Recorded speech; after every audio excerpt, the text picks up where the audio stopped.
আমার চ্যানেলে তোমাদের সকলকে স্বাগত। আজ আমরা ক্লাস 8-এর রায়ান মার্টিনের প্রশ্নবিচিত্রা থেকে বাংলার দ্বিতীয় পর্যায়ক্রমিক মূল্যায়নের প্রথম স্কুল সলভ করব।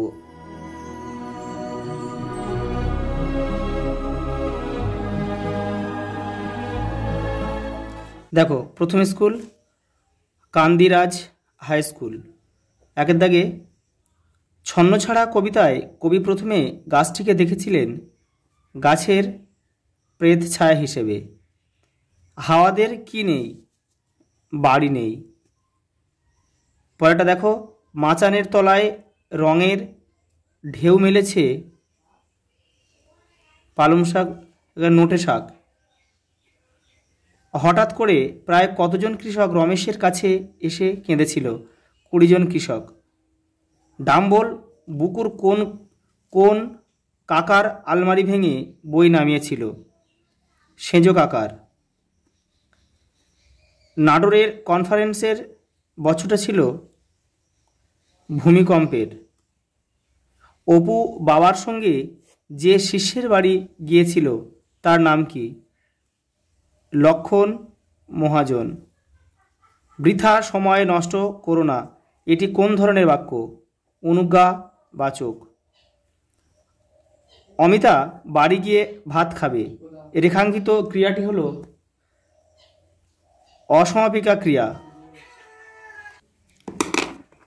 পরেরটা, এ তো মেয়ে মেয়ে নয়, দেবতা নিশ্চয়।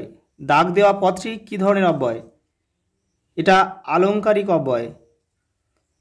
ওর কথা তুমি বলো না, ওকে কেউ পছন্দ করে না। এটা এটা আমি জানি। এই অংশে সর্বনামের সংখ্যা কটি আছে? 4টি।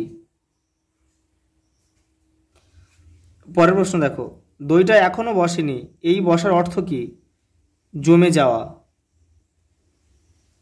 পরের প্রশ্ন দেখো, রমেশ রমার কাছে কেন গিয়েছিল? জল বের করে দেওয়ার জন্য। পরেরটা, বৃক্ষ শিশু নিরাপদে নিদ্রে যায়। বৃক্ষ শিশু কোথায় নিদ্রে যায়? কঠিন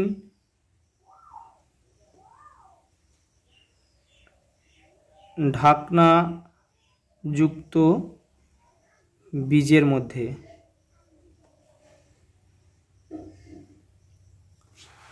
পরেরটা দেখো, সারাঘাট থেকে লেখক ও তার সঙ্গীরা কোন নদীতে স্টিমার চড়েছিল? পদ্মা নদীতে।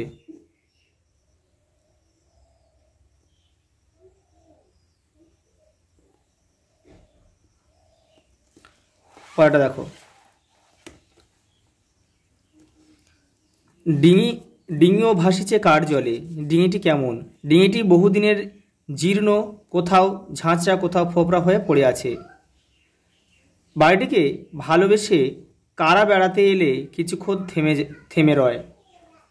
সাঁঝ সকালের রঙিন মেঘেরা বেড়াতে এসে এখানে কিছুক্ষণ থেমে যায়। পরেরটা, বইখানা তোমাকে দিয়ে যাব দাদু। কে অপুকে কোন বইখানা দিয়ে যাবে? নরোত্তম দাস বাবাজি অপুকে বইটা দিয়ে যাবে। বইটার নাম হচ্ছে প্রেম ভক্তি চন্দ্রিকা। অমন করে কি মারে সেঁচ দি? সেঁজো ঠাকুরুন কেন দুর্গাকে মেরেছিল? টুনুর মায়ের সোনার সিঁদুর কৌটো চুরির দায়ে।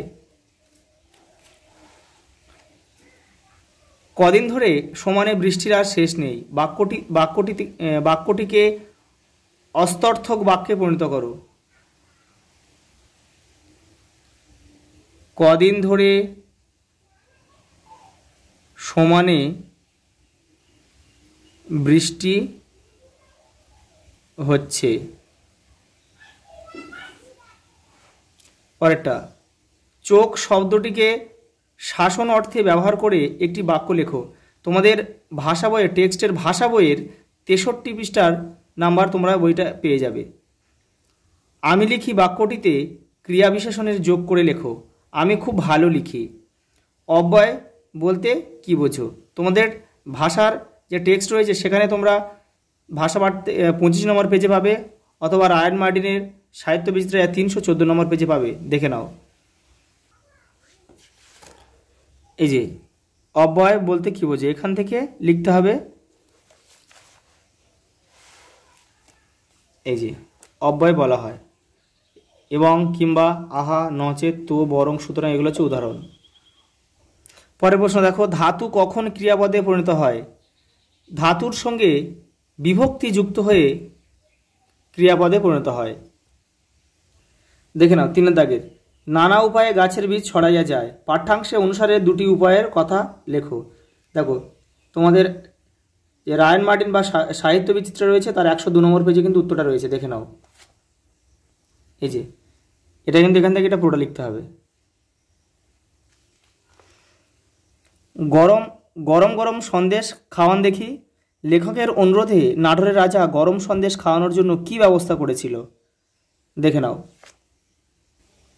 এই যে এইটা নাটোরের রাজবাড়িতে খাবারের ব্যবস্থা। দেখে নাও পরেরটা, মাছ তুলে জলে দ্বীপ কোন কবিতার অংশ? হাওয়ার গান। হাওয়ার গান। মাছ তুলে দ্বীপ জলে কেন? দেখে নাও। এই যে জাহাজ যখন রাতের অন্ধকারে চলে তখন দূর থেকে তার উপস্থিতি বা অবস্থান নির্ণয়ের জন্য মাছ তুলে দ্বীপ জলে। ড্রাইভার বললে ওদিকে যাব না, ড্রাইভার ওই পথে কেন যেতে চায়নি, পরে বা কেন গেল? দেখে নাও। এই যে এই প্রশ্নটা লিখতে হবে যে ওদিকে যাওয়ার কারণ কি আর ওদিকে না যাওয়ার কারণ কি, আর এই আবার কেন পরে যেতে চেয়েছিল সেটা কিন্তু এখান থেকে লিখতে হবে। পরের প্রশ্ন দেখে নাও, রমেশ বেনির কাছে জল বার করে দেওয়ার হুকুম দেওয়ার জন্য অনুরোধ করলো কেন? বেনি জল বার করতে চায়নি কেন? দেখে নাও। এই যে প্রথম প্রশ্নটা, এই যে রমেশ বেনির কাছে জল বার করে দেওয়ার হুকুম দেওয়ার জন্য অনুরোধ করলো কেন, এখান থেকে লিখতে হবে এই পর্যন্ত, এটা লিখতে হবে। সঙ্গে কিন্তু আরেকটা প্রশ্ন রয়েছে, বেনি জল বার করতে চায়নি কেন, এটাও লিখতে হবে। পরের প্রশ্ন দেখে নাও, বুকু আর বুকুর সেজো খুড়িমা অতিথিদের জন্য কি কি খাবার নিয়ে আসে? দেখে নাও। এই যে বুকু আর বুকুর সেজো খুড়িমা দুজনে মিলে অতিথিদের জন্য চা আর খাবার নিয়ে আসেন, বড় বড় রাজভোগ, ভালো ভালো সন্দেশ, সিঙ্গাড়া, নিমকি। অতিথিরা কিভাবে তা খায়? এই যে ছেনুমাসিরা খাবো না করেন, অবশ্যই যেন ভয়ানক একটা কষ্টকর কাজ করেছেন, এইভাবে খেয়ে ফেলেন সবই, ডাম্বল গাও গাও করে সব কিছু খেয়ে ফেলে, রেকাবির রস চাটে বসে বসে। পরের প্রশ্ন, পাড়াগাঁয়ের দ্বীপ্রহরকে কবি ভালোবাসেন কেন? এই যে পাড়াগাঁর দ্বীপ্রহরকে কবি ভালোবাসেন কেন, এগুলো তোমরা কিন্তু মুখস্থ করবে না, এগুলো পড়ে জাস্ট নিজের মতো করে তোমাদের সহজ সরল ভাষায় লিখলেই হয়ে যাবে। পরের প্রশ্ন, দাঁড়াও কবিতায় কবি কিভাবে মানুষের পাশে দাঁড়াতে বলেছেন? দেখে নাও। এই যে এই প্রশ্নটা লিখলে হয়ে যাবে, যে মানুষ বড় একলা, তুমি তাহার পাশে এসে দাঁড়াও। এই প্রশ্নটা এখান থেকে এই পর্যন্ত লিখতে হবে। পরের প্রশ্ন দেখে নাও, অপুদের বনভোজনে কি কি রান্না হয়েছিল? রান্না কে করেছিল? বিনি কেন নিজেকে ছোট ভাবে? চড়ুই ভাতির রান্নার পদ ছিল ভাত, বেগুন ভাজা, মেঠো আলু পোড়া। রান্না করেছিল দুর্গা। আর বিনি নিজেকে ছোট ভাবে কেন, এটা লিখতে হবে, যে বিনির আচরণে দ্বিধা ছিল কেন, এটা লিখলে হয়ে যাবে। পরের প্রশ্ন, মানুষের আকাশে ওড়বার কোন উপায় অপু জেনেছিল? এই যে শকুনের ডিমের মধ্যে পারদ পুরে মানুষ ইচ্ছা করলে শূন্যমার্গে বিচরণ করার ক্ষমতাপ্রাপ্ত হয়। তা কোন বইয়ে লেখা ছিল? সর্বদর্শন সংগ্রহ। অপু কি কাজটি সফল হয়েছিল? দেখে নাও। এই যে অপু কি সফল হয়েছিল? অপুর সাধের শুকনো ডিম কীভাবে ভেঙে গেছিল, এখান থেকে এই পর্যন্ত। লাস্ট 8 দাগের প্রশ্ন তোমরা নিজেরা করবে। আজ এই পর্যন্ত, দেখা হবে পরের ভিডিওতে।